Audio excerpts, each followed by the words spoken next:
Okay, this is just a quick video to show you the best way, or the way that I use to paint MDF. These were bespoke cupboards I had made to hide the washing machines and my boiler. So in my toolkit, first thing you're going to need is just some general purpose sandpaper. So 120 is fine, 100's all I've got in the cupboard, so that's what I'll be using. I'll just fold that in half and wrap it around the sanding block.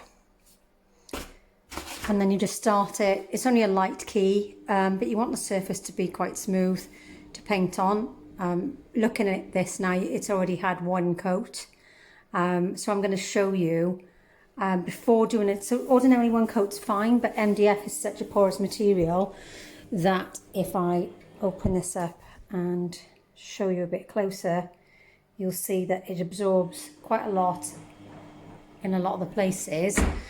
So it looks as though it hasn't taken when it has. So you just want to give some of those a little top up. But before you do, you need to sand it down. So the important thing is to have a hoover nearby, because the dust from the MDF is really no good for any of us to inhale. So have that going while you're sanding if you can, or if there's two of you, one of you can hold it.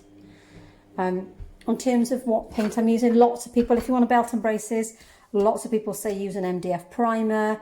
There's Zinsa that you can buy, which is a primer.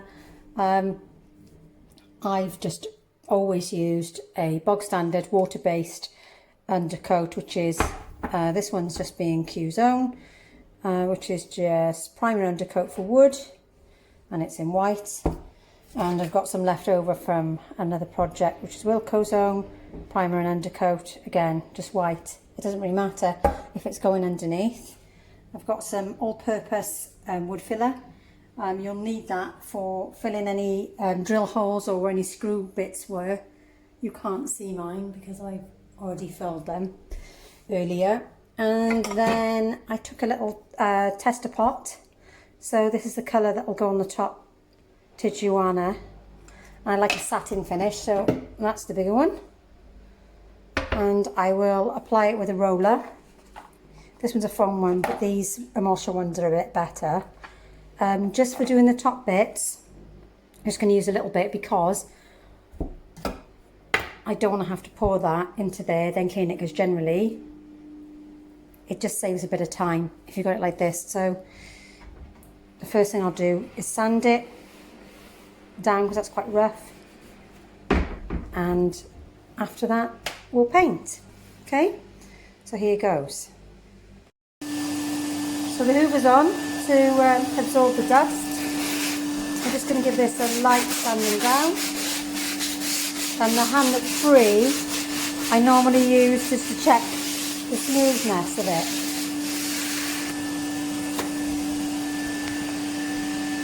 That's a little better already, and that's just a tiny key.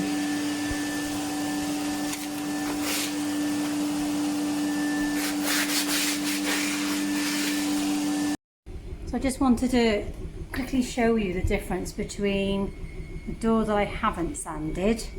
So if you look between those cracks, you can see quite a lot of, it's quite rough between.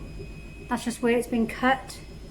And then if you look at this one, you'll see that I've sanded it so that when the paint comes in, it'll be a nice smooth edge, straight edge, whereas if you do it here, it'll just collect in all of those rough bits of sand. So if you look carefully, that's the end of the cupboard.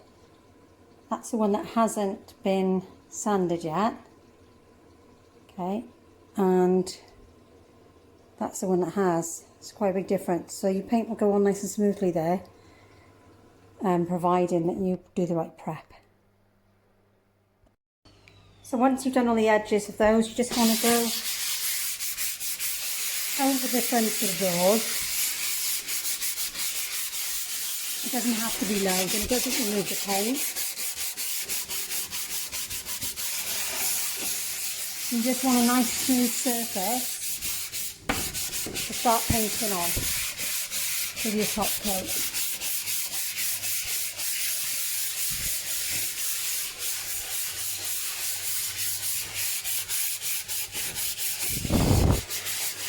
So normally with the hand that's free, just run it over it as you're sanding and you will feel the rough spots.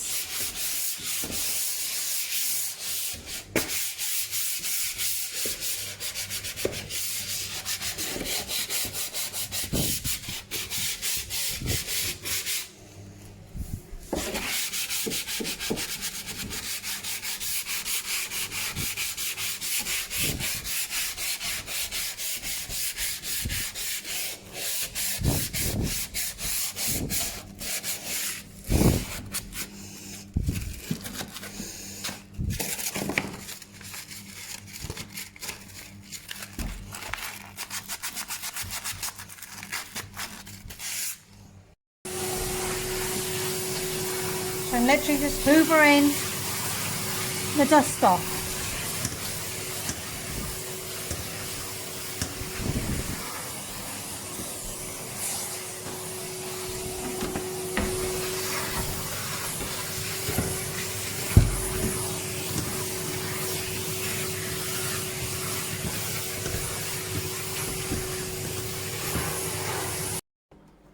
Okay, so this has had a good stir.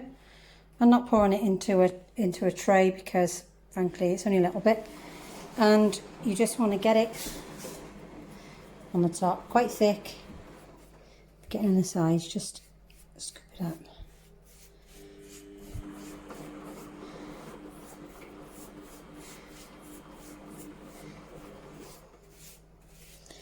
So this has already had quite a thick coat of this yesterday, but that's how quickly it absorbs. And get in there.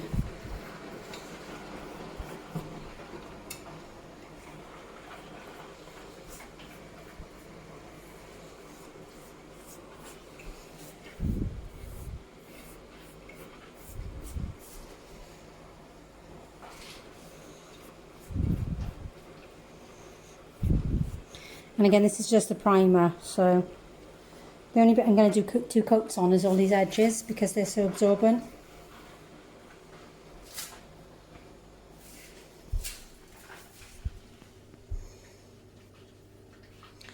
And this is water based. Lots of people say to use solvent based because they say the MDF absorbs and it will bubble and it will crack your paint. I've never found that in all the years I've been painting, so who knows.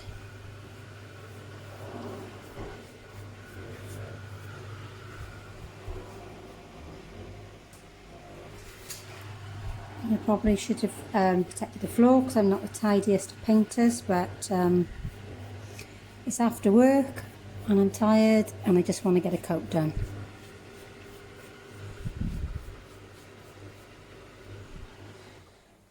And I'll leave that dry overnight.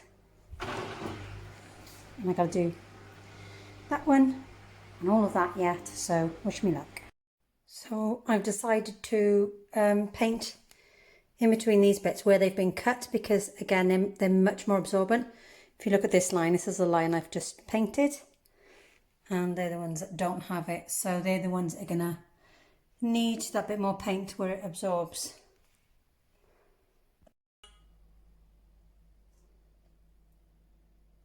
So that area needs polyfilling. Here, look, see the gap? That will make a huge difference. So this is better with like an old credit card if you've got one, but I can't find one. So just got a bit of cardboard and I've loaded up the polyfiller and I just literally